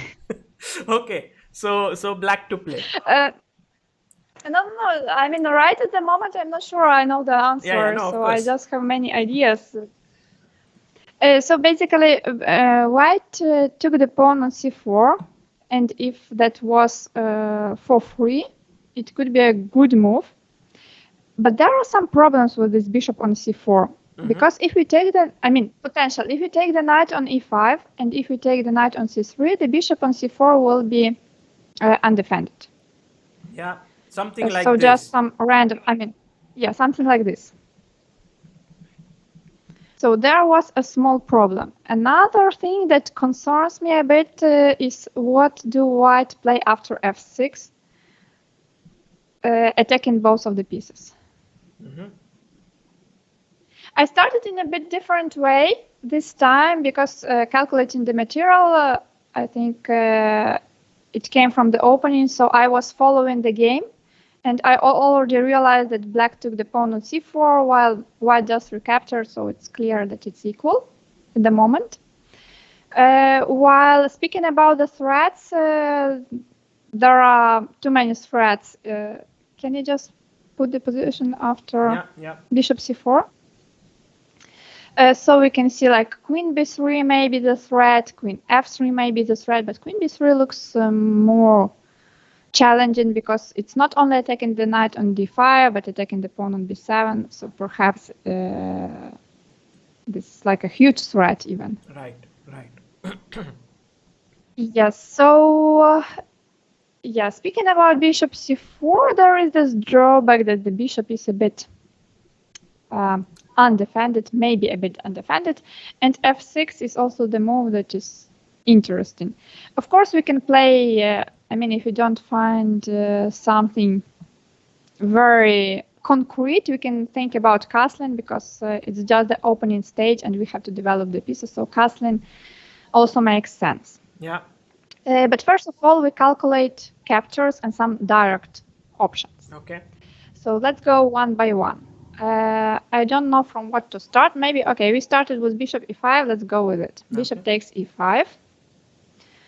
Now white's possibilities. They can take on d5 with a bishop with a knight, but it looks like taking bishop on e5 is like the most logical option first. Okay. So knight takes c3. Now, as we mentioned, b takes c3 is not possible because of bishop c4. Yeah. So white has to take the queen. I mean, one more important point, b takes c3, bishop c4. You also have to pay attention to the moves like queen a4, because maybe it's winning the piece, but not this time because we have b5. Nice. Yes. Guys, look at the attention to detail. Yeah, like every little thing is being taken care of. Okay, so knight c3, queen d8. Queen d8 is forced. King takes d8. And now once again, if b takes c3, then a bishop takes c4, winning the piece. If we go back a little bit, we realize that after queen d8, king d8, bishop e6 from white side is logical, so that if f takes e6, then b takes e3, and white is okay. Yeah. But there may be some problem with knight e4. You mean here? Okay. After bishop e6, Okay, yeah, attacking both of the bishops. It's very dangerous for black because look at this development. The knight is still on b8, the rooks are on a8 and a8, and the king is, though it's an endgame, but to have the king on d8 when there are still too many pieces on the board may be dangerous. You may still get under the attack. So don't think that if it's an endgame, it's already like you can move the king towards the center. If there are rooks on the board and if there are minor pieces still on the board, you can't, go with the king to the center because you may be still mated despite it being already an endgame. So, looking at this position, we may already see that some moves like a rook d1. I believe rook d1 is the best move. I didn't want to castle because after castling, the pawn on f2 will be hanging. Yeah. I mean, of course, it's an option, but I prefer rook d1 because I already saw some ideas for white, like playing. Let's try to fix it. Yeah, we are back on air. I'm sorry for that. Yeah, Anna. So let's continue. I think there were guys. So we stopped. You can refresh the stream in case you can't see it, but everything is okay now. So yeah, let's go. Yeah, so we stopped after rook d1, king e8. Yeah. And I saw the idea of playing bishop d5, attacking the knight and hitting on the pawn on b7. Very nice. So in case black plays knight takes g5, we take on b7. Later on, we take the rook.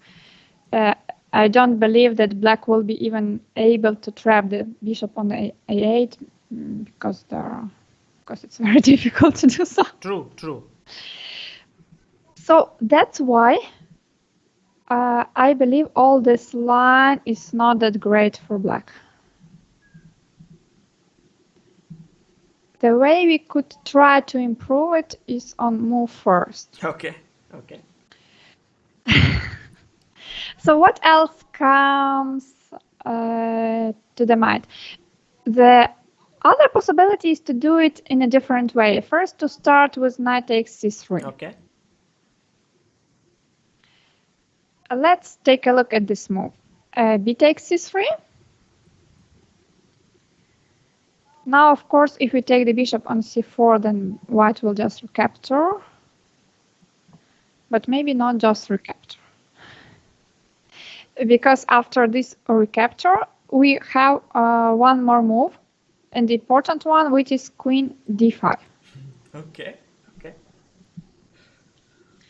Hitting on both pieces, also keeping an eye on g2 pawn, but pieces are more important. So basically, we are attacking the knight on c4 and the bishop on g5. Yeah. And what can I say about this position? It's still not the end. Mm-hmm. Because first of all, there is once again the check on a4, b5, and there are maybe still some tricks with queen b4, like trying to mate. Yeah, not But good. we don't take the knight, we take the bishop, Yeah, or maybe even knight and we will c6 be... should be winning here, or no? You prefer to make things in a more complicated way, yes? No, I was just thinking, but yeah, queen g5 also wins. Absolutely. I just thought of taking the piece and forget about it because being a piece up is Absolutely. good. Absolutely. It's a success. Well, after queen d5, there are also some other options like queen f3. Very nice. Okay. And I believe in this position it's important to take knight, not the bishop, because if we take the bishop, white takes on b7, and I don't see the way how to defend the rook. Yeah.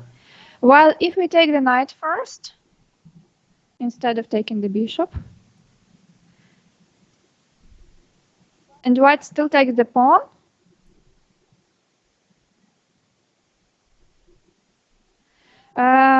then we don't have queen c6.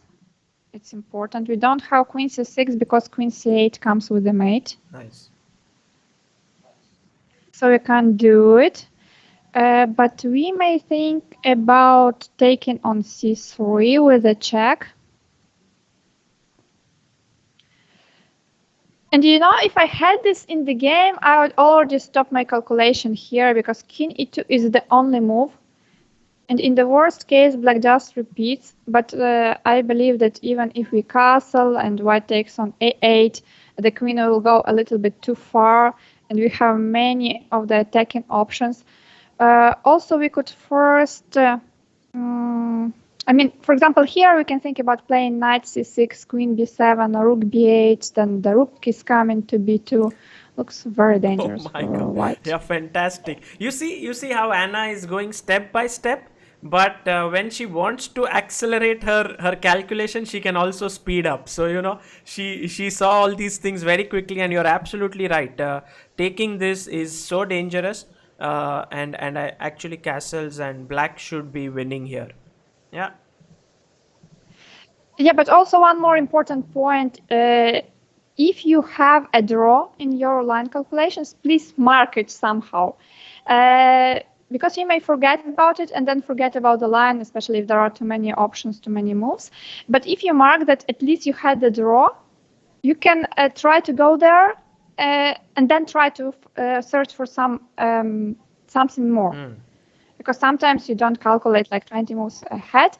I'm experienced player, so I believed I would find something there. But for less experienced players, they may not be sure.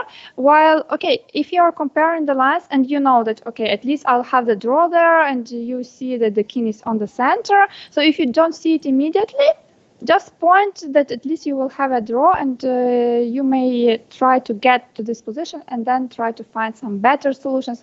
For example, after king e2, there is a solution like queen c2 is also a possible move because if the king goes to f3, then queen c6 comes with a check. And if the queen goes to e1 or f1, it's already the back rank and there are maybe some mating ideas too. Right. So, right. Absolutely. So here. So let's go back. Black is doing really well. So instead of queen f3, is there anything else? Is there anything else? Good question and good answer. And maybe that there is also queen b3. Okay. What about that move? I think it's this move deserves serious attention because after queen f3, I mean, this is the way you are comparing the lines. After queen f3, we said that we don't want to take the bishop on g5 because queen b7 and there is no way to defend the rook. Yeah. And now we don't have the queen on c3, which is attacking, so we don't have the proceeding options. So we see that after queen b3, the knight on c4 is unprotected, is protected. comparing to queen f3 where it was unprotected and black could take it and it was good for black. So basically after queen b3, if we take the bishop, queen b7, and we don't like it for black. Okay. But what we may think about are the other two options. First one is, of course, taking the pawn on g2. If we take this pawn, we are also attacking the rook. So white will have to play perhaps lone castle and roll on. And I don't know about the relation of this position, but it looks very unclear to my eye. Black did win a pawn, but the queen on g2 it's not on some danger, but it will be under some attack in the next moves. The king on e8 is still on the center, and if we castle, then the pawn on e7 is hanging. White will take it. Yeah. So yes, black did win the pawn, but it's very unclear. Knight c6, not clear, because then queen takes b7 perhaps. It's not bad for black, but it's not that something is completely clear. While one more move that came to my mind is playing b5 in this position. Okay. We get rid of this kind of weakness. Okay, it was a weakness, but the pawn on b7 was under the attack. So I thought, why not to attack the knight on c4 while we still keep on attacking the bishop on g5. Okay. And what can white do now? If they move the knight to d2 or a5, we take the bishop. We can, yeah, this is not good. So e4 doesn't work because at least queen takes c4. So perhaps more or less the only move is playing knight e5.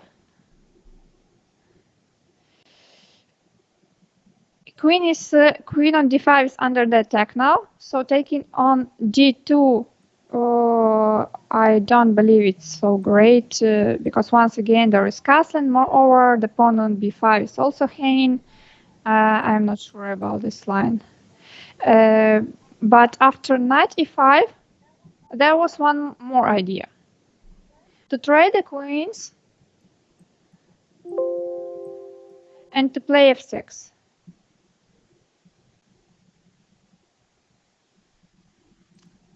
And after all these trades, captures, and lines and so on, I think white is lost. Absolutely. Because I don't see... Yeah, a piece is gone. Yeah, piece is gone. So any other options? Let's go to the very beginning. Started from knight c3 to check all the options. So knight c3. So knight c3. During the stream, this procedure seems long and takes a lot of time with explanations, but actually when you're calculating during the game, it's much quicker. And especially if you get used to it and you are training, you're getting better. And it's not like you spend half an hour for each decision. True. So let's go once again. Knight c3. I believe b takes c3 is the only move because the queen on d1 is under the attack.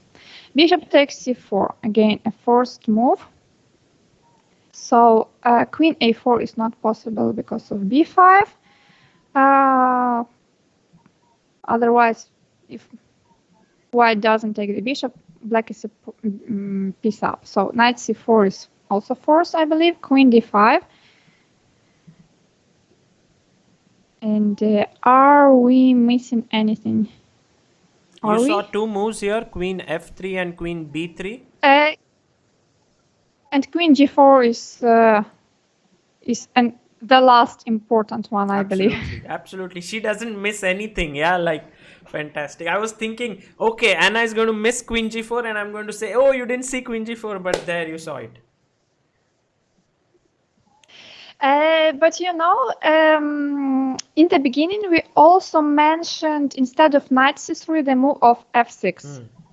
So I mean, here after queen g4, I see that we can't take the knight because of the checkmate. We have some possibility of f5, and I believe it's a good one. But just to compare things, because maybe the first move f6 is simply winning, attacking both of the pieces. So why to calculate 100 lines? Something similar as what we did with the previous task.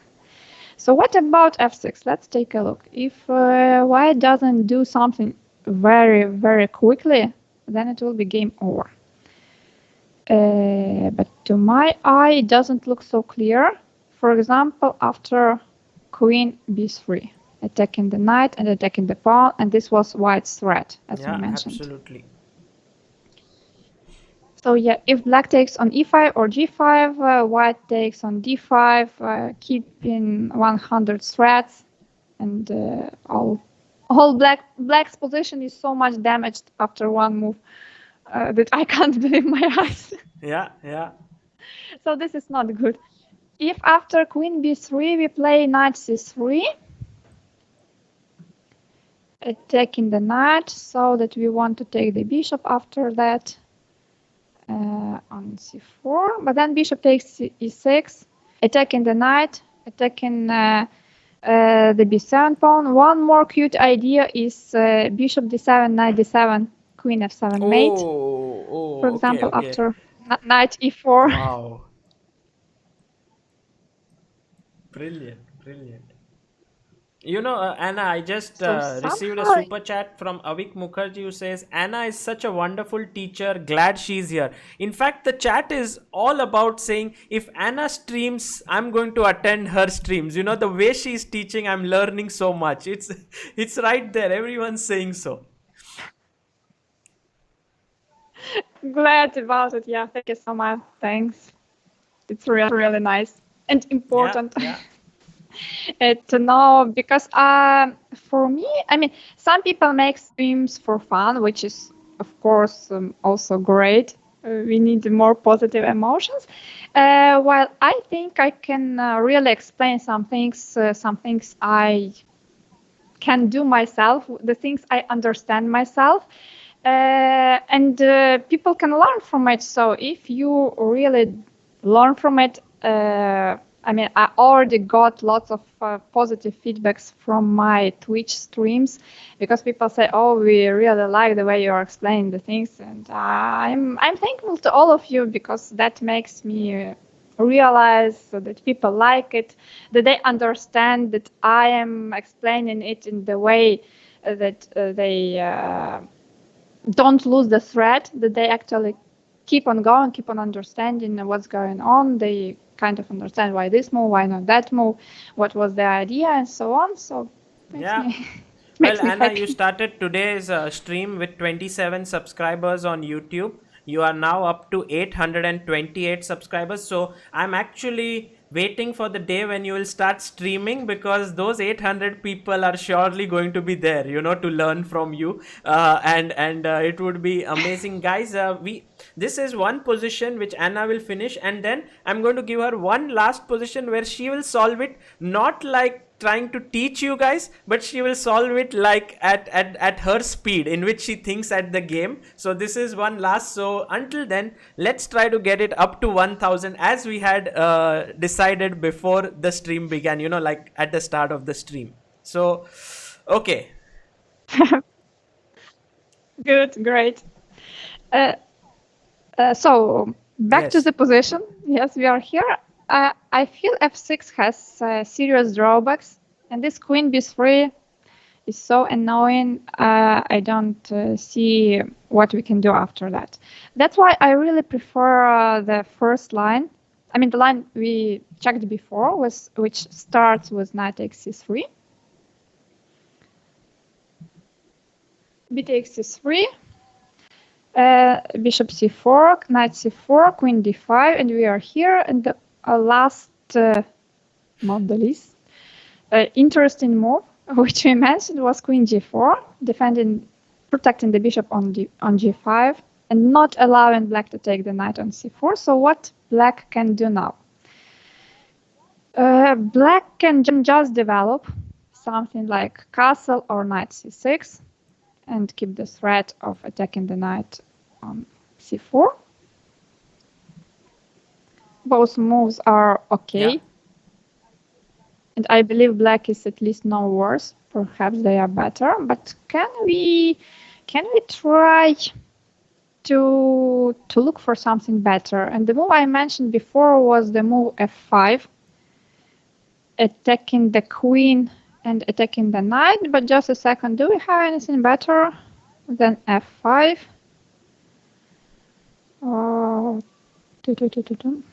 I don't see at the moment. Maybe I will see later. Maybe not. So let's try to check f5 because it's forced.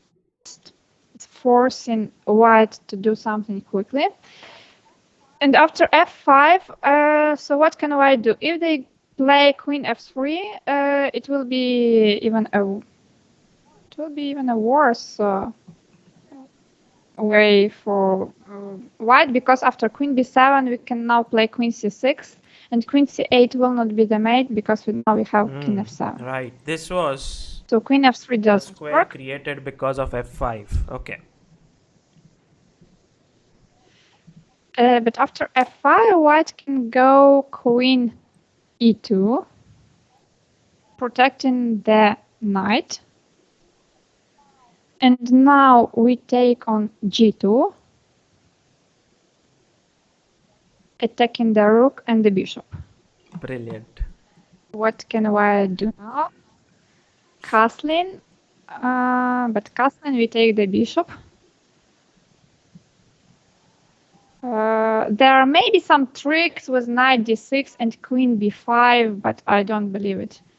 I don't believe in it. Yeah, it's a bit too much. Just we will take the knight after queen b5. We will play knight d7, and that's it. So the queen on g5, can it be trapped? No, it can't be trapped. We will go to f6. We are safe. We are peace up. Okay. We are happy. No. So no, did I miss you anything? solved it perfectly. You saw all the lines. Brilliant work. You saw everything. And queen g4 f5 is a very nice move. Even f6 wins here, but f5 is just more clinical and more precise way to win.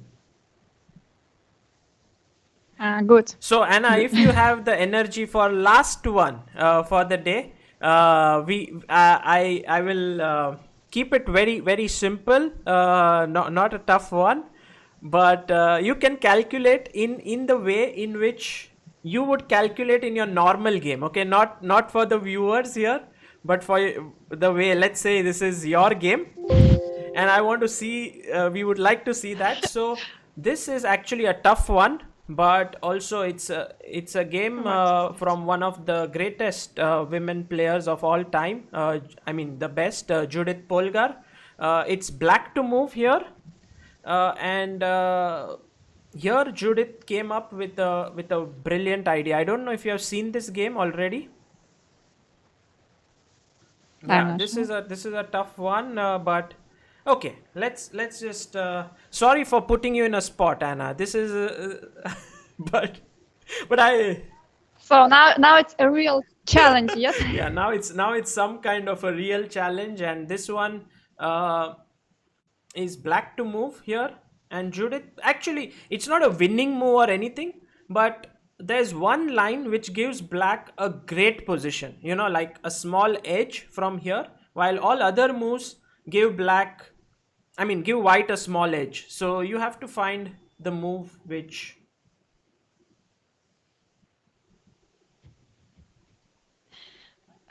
Okay, white is a Sarang pawn up. Wankede says, I have become a fan of Anna. Your simplicity in explaining each and everything has won my heart. Well, there are a lot of people who have enjoyed this entire explanation that Anna has done here, and it's been a pleasure. But now I'm just making her life a little bit tougher here by giving her this position. So, guys, if you accept a challenge from Sagar, be sure he will prepare something very tough for you.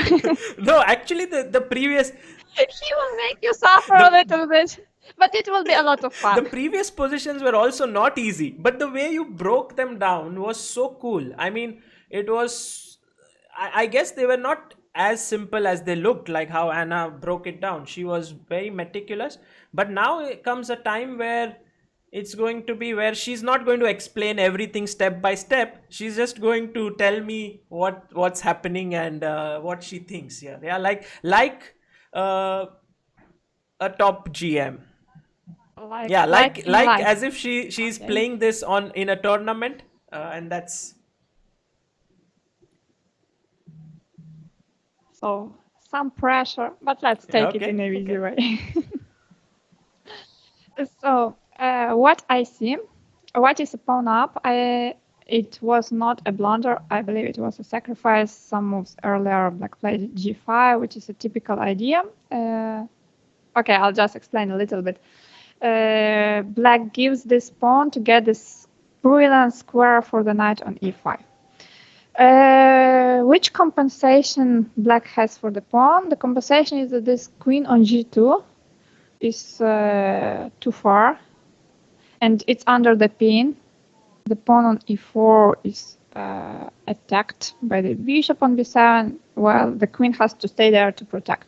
But looking at this diagonal, I already worry about white's position a little bit because the pawn on e4 is the only pawn, is the mere pawn that keeps white alive. Because if there was no pawn, then there would be this pin, which would be killing. Yeah, this one. Yeah, So, like this.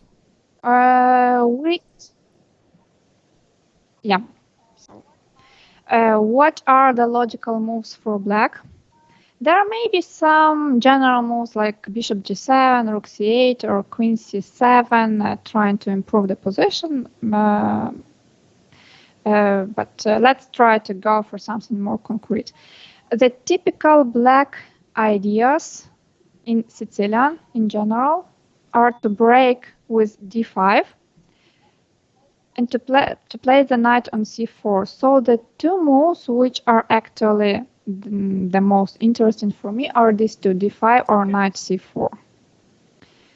Yeah, d5 is a typical break, and knight c4 attacking the bishop on e3 and attacking the pawn on b2 is also a bit unpleasant. So okay, let's start with, I don't know, let's start with knight c4. If knight c4, okay, if white has to go bishop c1, we stop the calculation here because it immediately means that we have improved our position. I mean, we can play this move. If bishop c1 is the only move, then it's bad for white. Bishop d4 is more challenging, but after bishop d4, there is a small problem with e5. Once again, attacking the bishop. So the only move, I mean the only way for white is to play knight g3. But sometimes the only doesn't mean the bad one. So the line may continue with something like I don't know. If e takes d4, then bishop c4, obviously. I don't like it for black. If we protect the knight after knight g3, yeah, white will still take on c4 and go back on e3. So just rook c8, I think take, bishop e3, good for white. Yeah, there are some queen a8, but with e5 we weakened the squares. So even if we win the pawn on e4 after so much of fight, I still don't like it. So yeah, queen a8, maybe just one castle. Yeah, the king on e8 is in the center. I don't like it so much. So knight c4, bishop d4. Okay, rook g8. I don't like. Let's try to speak about d5, because usually if black manages to break with d5, it's super cool. And as I mentioned in the beginning, if we open this diagonal, it will be super unpleasant for white. So I mean, it's immediate. Like e takes d5, bishop d5 is almost a win for black. Yeah.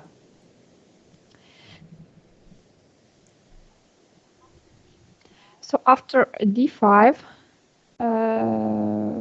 white can White can try to castle, because this will be the contra Yeah. pin. Now d takes e4 is not possible, while after castling, queen c7, let's say, I like this move for I like this move and this position for black in general. I think it should improve. So after d5, are we missing anything? Because d5, if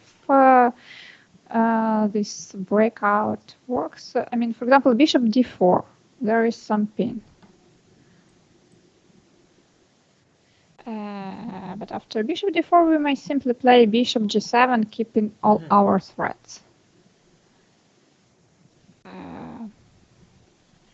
I mean, we may continue the calculation, but sometimes I believe this position is more about strategy rather than calculation, because I don't see the way to break it immediately. So once again, d5 is a typical break. This is the first thing you have to calculate, and the first thing you have to fear when you are on white side. So after d5, what else? After d5, knight c5. Maybe the move. Attacking the bishop, protecting the pawn e4. And this one is a bit unpleasant, because if it continues bishop c6, then knight d4 is coming. Yes, we already mentioned that this bishop is dangerous, so if white trades it, it will be good for white. So what to do after knight d4? We may think about taking on e4, knight c6. If we take on c6, then queen e4, so there is some check on f3, but still I don't like it. On the previous move, instead of knight c6, if we play knight f3, then queen takes f3, e takes f3, knight d8. And okay, we want the pawn, but this pawn on f3 is weak. Also, the pawn on a7 will be captured. No, this is better for black. Let's do that. So after d5, there is some problem with knight c5. Guys, this is a complex position. Yeah, so really Anna is working really hard for this one because so many things happening here. Indeed, yeah, it's really, and there are so many options, like we mentioned, d5, knight c4, rook c8, even a5, a4 is also very reasonable. Okay, I'm going to give you a small hint here, which is black played a double exclamation move here. It doesn't help. I know it doesn't help in any way, but still, I mean, just to tell you that the move was pretty spectacular. Pretty spectacular. Okay, I got it. So, okay, just a second.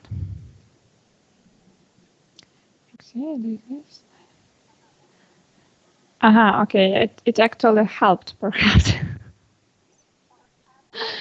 Perhaps okay. it helped. Tell me, what are you thinking?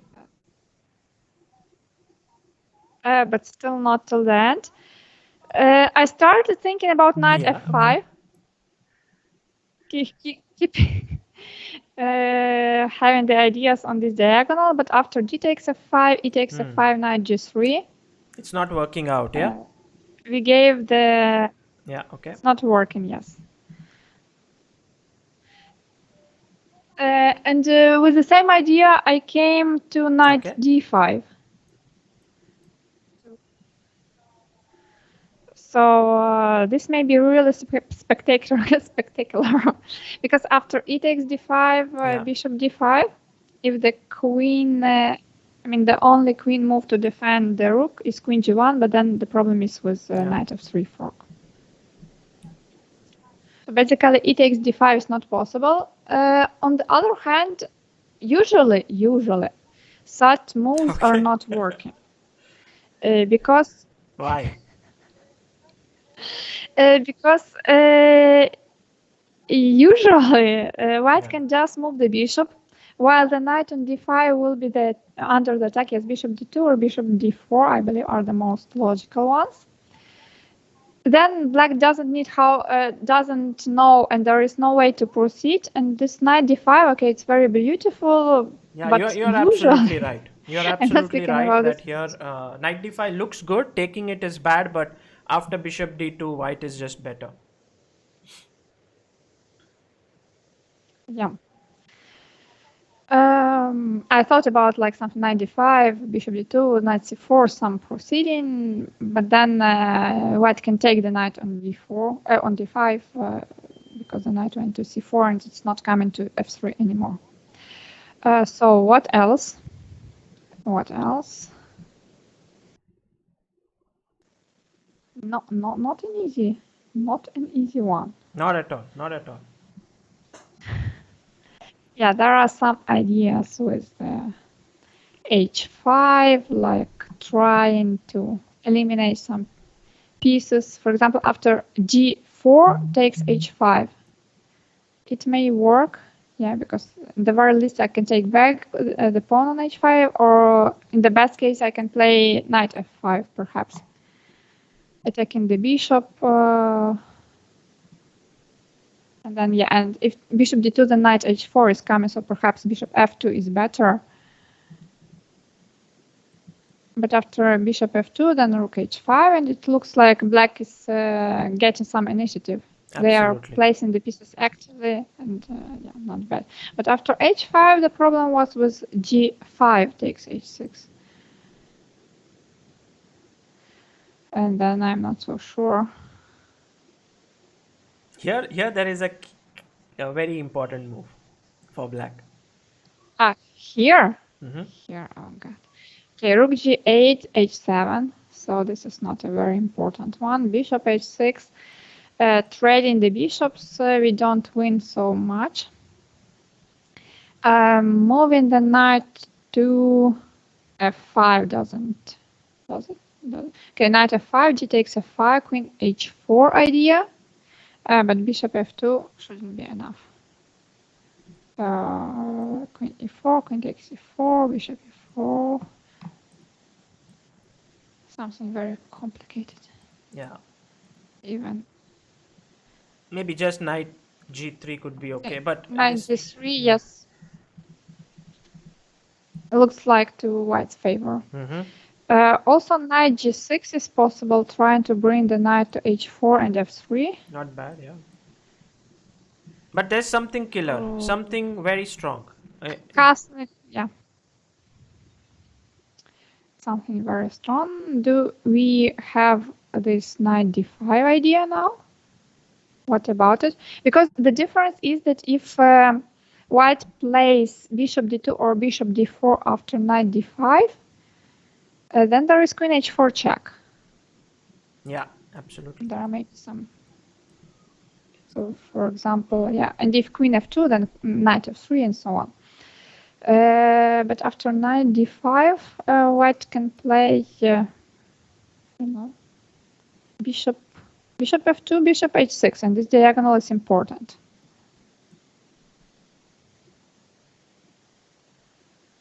So at the moment, I like knight d5. Well, I think here, just, I mean, your idea is very nice, but after, I think, knight d5, just taking and queen g3 somehow leads to a fine position for white. In fact, white gets an advantage with something like bishop takes h1 and g5, and Conquest. somehow, I mean, I agree with you, it's not at all clear, but computer says it's better for white, so I see it, but I will not argue with computer, with Mr. Engine. Yes, he's better. So what else? Well, sometimes the idea may be to sacrifice rook h6 this because is this dark the square bishop concept which you saw at first, and now it's just about increasing the pressure there. increasing the pressure with the concept. Well, you saw it the first thing. So just a second. Thinking about it, I thought about knight c4. I thought about d5 now. What else did I think about? Because there are many differences. Actually, for example, if we speak about knight c4 now and we do the same move bishop d4, then we have a new idea of rook takes h6. Yeah. And there are actually many differences. Yeah, I don't believe it's like the line because still, for example, knight g3 and the white is okay. Just when you are calculating, I mean, yeah, I don't mention like totally everything. What's going on in my head? I try to concentrate on the most important things, but here on this position there are many little nuances, and it's not so clear. So we spoke about knight f5. Yeah. We spoke about knight d5. Some crazy position. Indeed, knight g6 with knight h4 idea, knight c4. Yeah, this. So basically, what for did we need this given this pawn?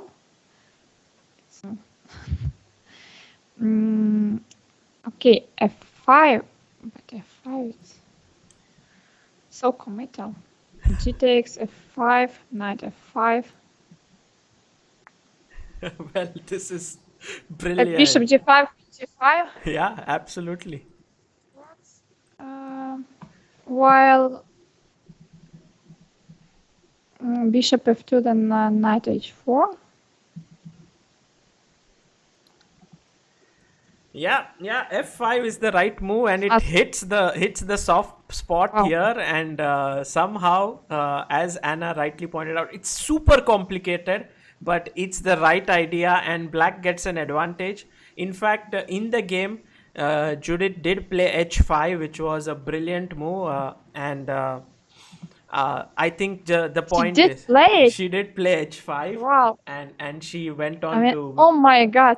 She won the game, but Anna, you actually cracked it. What yeah? a cute position. You cracked it, but it was, and I have to tell you that the way you thought about all the lines, it doesn't matter because that you took so much time for this, because you looked at knight c4 here, you looked at knight d5, you looked at d5, you looked at so many good moves, and actually they were all in the top choices of the engine, and then finally you hit upon h5, because the main idea is to clear the f5 square for the knight with either the pawn or this way.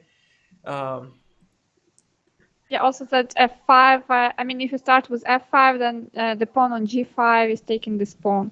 So we couldn't start with f5. We needed to distract the g5 pawn from there, but it's so untypical. Yeah. Well, Anna, and you know, one more reason why I was not revealing the answer is because we needed to reach 1,000 subscribers on your channel, and good news is we did reach it. The moment you found the right answer, we did reach it. Thank you so much.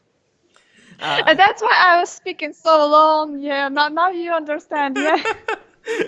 but Anna, it has been an absolute pleasure having you. You know, I had thought the stream would be roughly around an hour or 1.5 hours, but we have been going on since last 2 hours and 17 minutes, and it has been a great pleasure, you know, not just for me, also the viewers learnt a lot. Couldn't be more grateful.